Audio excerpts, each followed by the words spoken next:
All right, we are in Torah portion Vayigash, and it's actually the 11th portion, obviously, in the book of Genesis and Torah portion overall. And we're covering 44:18 through 47:27. And Vayigash, it means, and he approached.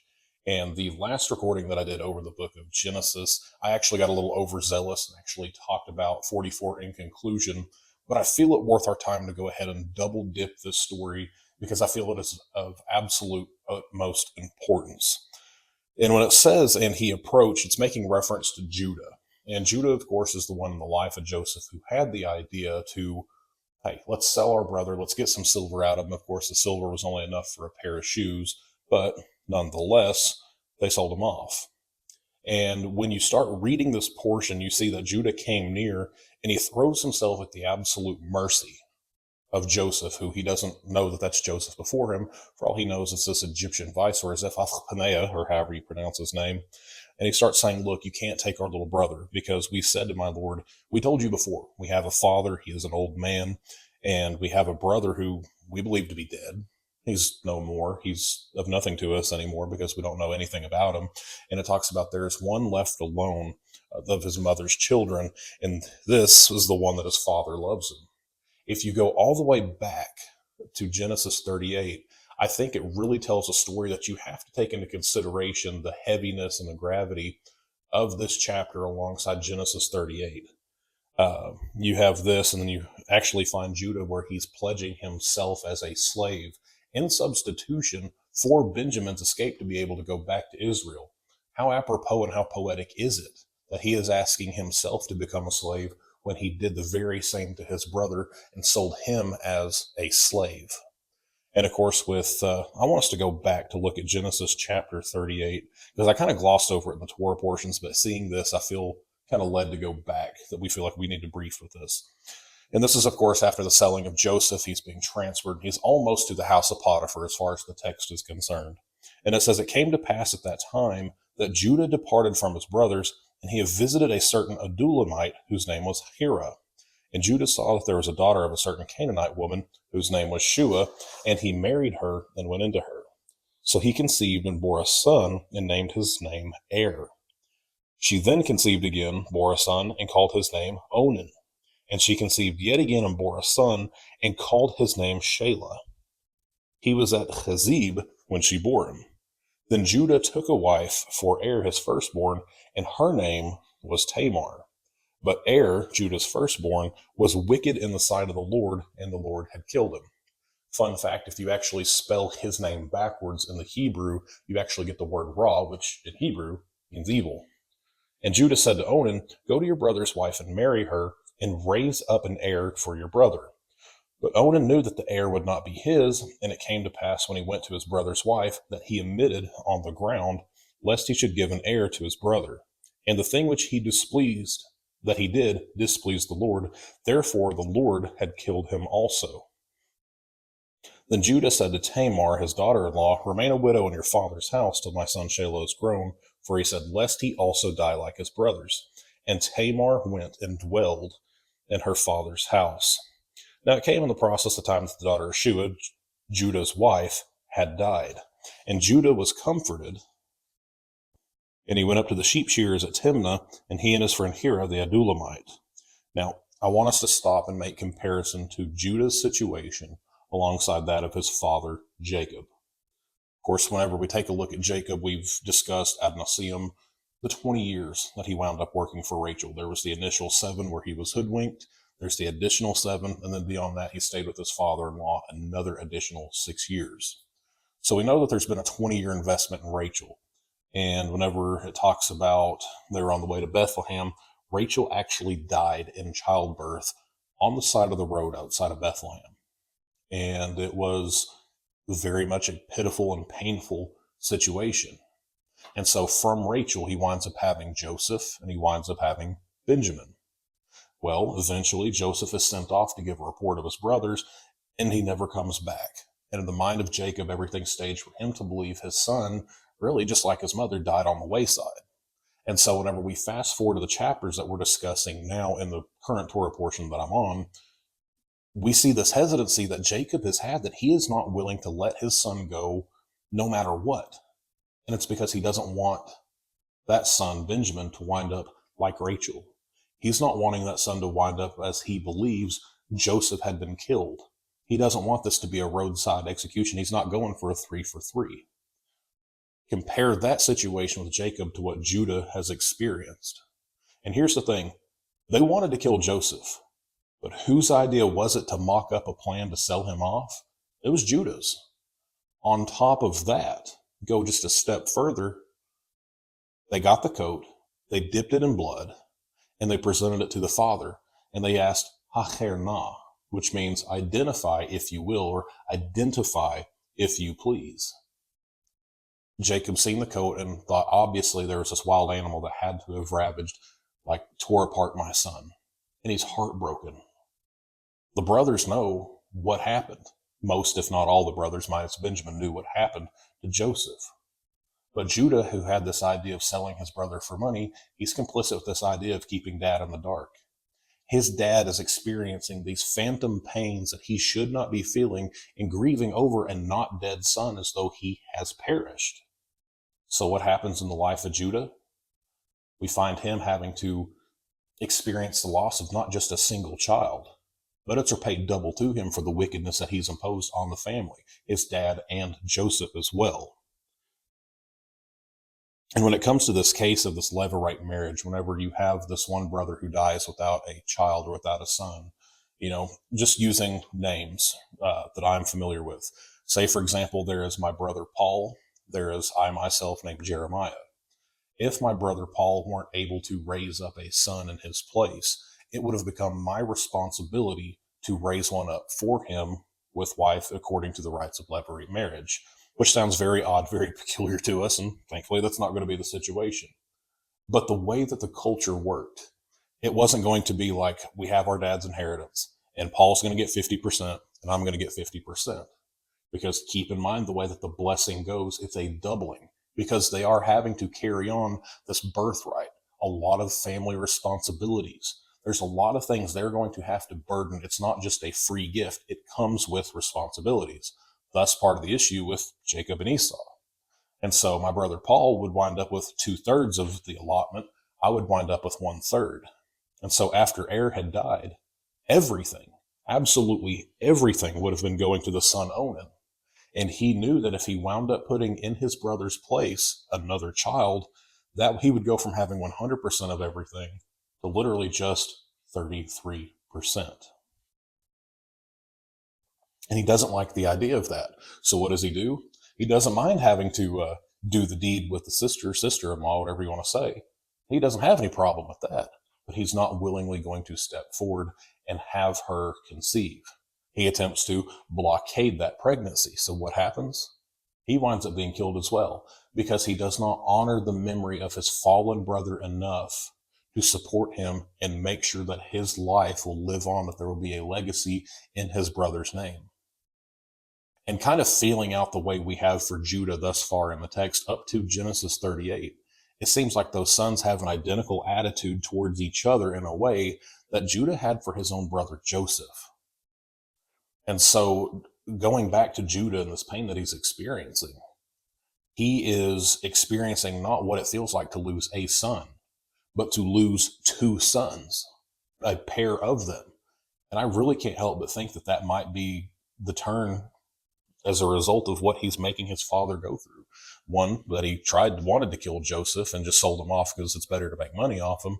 But he's also having to pay, probably, if you will, for the sins of him putting his father through what he is, even though he knows Joseph at that point in time was not dead. And so whenever you get into chapter 44 and we find Judah basically throwing himself on the sword, putting his neck out, saying, look, it's going to kill our father if we say something's happened to this brother in particular. Because if at least nothing else, if these brothers decided to stay stuck up, if these brothers decided that they were going to turn coat and they were just going to let Benjamin go, at the very least, Joseph could have taken care of him while the other brothers went back. But we find that that's not the case. We find that, again, all of these things that Joseph had orchestrated and put all of these brothers through at their various testings and stacking the deck against Benjamin, trying to show any hint of animosity towards the son of Rachel, much like Joseph was, and Benjamin was. He's revealing the hearts of the brethren to himself, but he has also revealed their hearts to themselves as well. Back to chapter 44, verse 30, it says, "Now therefore, when I came to your servant my father, and said that the lad is not with us, since his life is bound up in the lad's life, it will happen that when he sees the lad is not with us, that he will die. So that your servants will bring down the gray hair of your servant our father with sorrow to the grave. For your servant will become surety for the lad to my father, saying, if I do not bring him back to you, then I shall bear the blame before my father forever. Now therefore, please let your servant remain. Let me remain instead of the brother to be a slave to my Lord, so that the lad goes up with his brothers. For how shall I go up to my father if the lad is not with me, lest perhaps I see the evil that would become upon my father?" Starting in verse 1 of chapter 45, it says, "Then Joseph could not restrain himself before all those who stood before him, and he cried out, 'Make everyone go from me.' So no one stood with him while Joseph made himself known to his brethren." And listen to this. It says, "And he wept aloud, and the Egyptians and the house of Pharaoh heard it." And when it comes to the story of Joseph, he makes a lot of proclamations that I absolutely love. And in this portion, he makes two of my favorite sayings of Joseph come from this portion, and they're almost back to back, right on the heel of one another. You go to the book of John, it talks about there are these 7 I am statements that Christ makes. I'm the bread of life, I'm the light of the world, so on and so forth. One of my favorites that Jesus actually says, recorded by John, is actually in the book of Revelation. I am the Alpha and I am the Omega. I am the first and the last, the beginning and the end. And if you go back to the beginning, all the way back to the very first book of the Bible, one of my favorite statements that is ever made is Ani Yosef, which in Hebrew means I am Joseph. And here it is. This is what he says. Then Joseph said to his brothers, Ani Yosef, I am Joseph. Does my father still live? But the brothers could not answer him, for they were dismayed in his presence. And Joseph said to his brothers, please come near to me. So they came near. Then he said to them again, Ani Yosef, I am Joseph, your brother, of whom you sold into Egypt. And here's the other side of the coin. This is the other favorite sayings of mine of Joseph. But now do not be therefore angry or grieved with yourselves, because you sold me here, for God sent me before you to preserve your life. For these 2 years the famine has been in the land, and there are still yet 5 years in which there will be neither plowing nor harvesting. And God sent me before you to preserve posterity, for you in the earth, and to save your lives by a great deliverance. So now it was not you who sent me here, but God. And he has made me a father to Pharaoh and lord of all of his house and a ruler throughout the whole land of Egypt. And of course, at this point in time, he's telling his brothers, and a little bit later on, go back to your father. Pharaoh is elated at Joseph's family is here. This guy who's done everything, I get to meet his family. He's ecstatic about the whole situation. He tells them the best of Egypt is all of yours, Joseph, all of your families. We're going to set aside, we're going to consecrate some land. It's going to go to your family. But I love the fact here, a couple of things I want to highlight, is Joseph's life is so different than his predecessors. And here's what I mean by that with Abraham. My goodness, with Abraham, you have the covenant, you have the fire, the torch, you have the oven, you've got what is the tardema, the deep sleep that God brought him into.